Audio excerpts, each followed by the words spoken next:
मुख्यमंत्री पुष्कर सिंह धामी ने नारी शक्ति वंदन अधिनियम को लेकर बड़ा बयान दिया है। मीडिया से बातचीत के दौरान उन्होंने इस बिल की खूबियों को गिनाया और विपक्ष पर तीखा हमला बोला।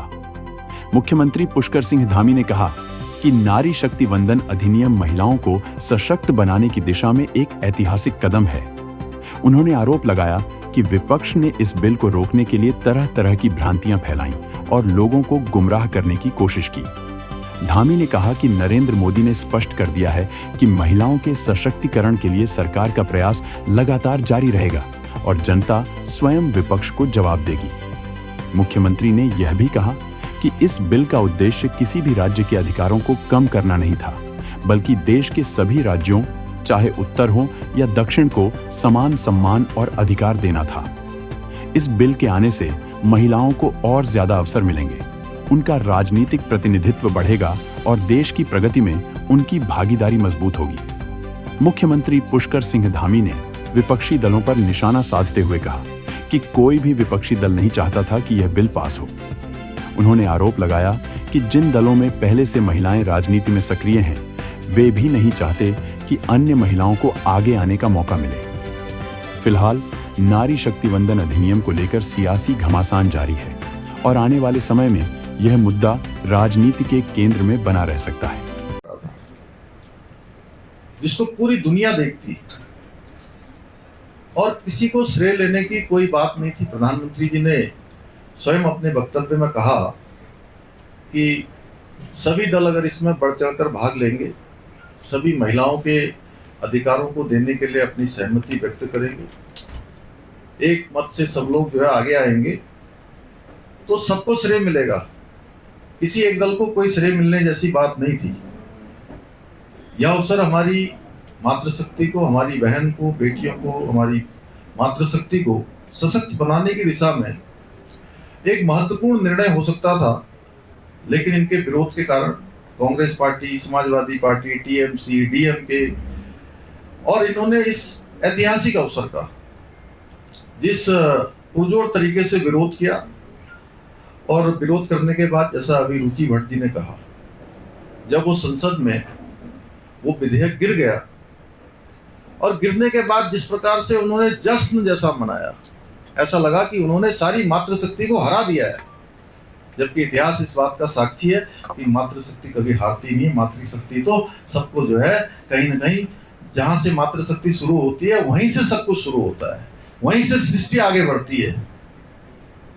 और एक तरफ इनको ये करना ही चाहिए था, एक अवसर था इनके पास कि ये मातृशक्ति को महिलाओं के हक में आकर, जो हमेशा से इन्होंने देश की आज़ादी के बाद हमेशा महिलाओं का विरोध किया है, महिला अधिकारों का हनन किया है, महिलाओं का उत्पीड़न किया है, और इसमें भी सकारात्मक भूमिका निभाने की बजाय उन्होंने अपने स्वार्थ को प्राथमिकता दी। और एक देश हित में जब हम आज विकसित भारत के संकल्प को लेकर आगे बढ़ रहे हैं, ऐसा कौन सा क्षेत्र है जहां आज हमारी मातृशक्ति अपना योगदान नहीं दे रही है? केवल योगदान ही नहीं दे रही है, बल्कि बढ़ चढ़कर योगदान दे रही है। जहां भी उनको मौका मिला है, उन्होंने अपने परिश्रम से, अपने कौशल से ये दिखाया है कि वो किसी भी क्षेत्र में कहीं भी किसी से कम नहीं है। और इनको देश हित में सोचना चाहिए था, लेकिन इन्होंने दल के हित में सोचा, क्योंकि इनके परिवारों की तो सारी महिलाएं आज संसद में और विधानसभाओं में हैं। सामान्य परिवारों से जब महिलाओं को भागीदारी देने की बात आई तो इस प्रकार से विरोध करने लगे। और इन दलों का विरोध केवल संसदीय प्रक्रिया तक सीमित नहीं रहा, बल्कि ये स्पष्ट संकेत गया कि महिलाओं के अधिकारों के प्रश्न पर भी ये गंभीर नहीं है। जो संविधान का 131वां संशोधन विधेयक पारित न हो पाना, इसी नकारात्मक और बाधक जो राजनीति है उसी का परिणाम है। और भारतीय जनता पार्टी का ये स्पष्ट दृष्टिकोण रहा है कि महिलाओं को निर्णय निर्माण की मुख्य धारा में लाना बहुत जरूरी है, अति आवश्यक है।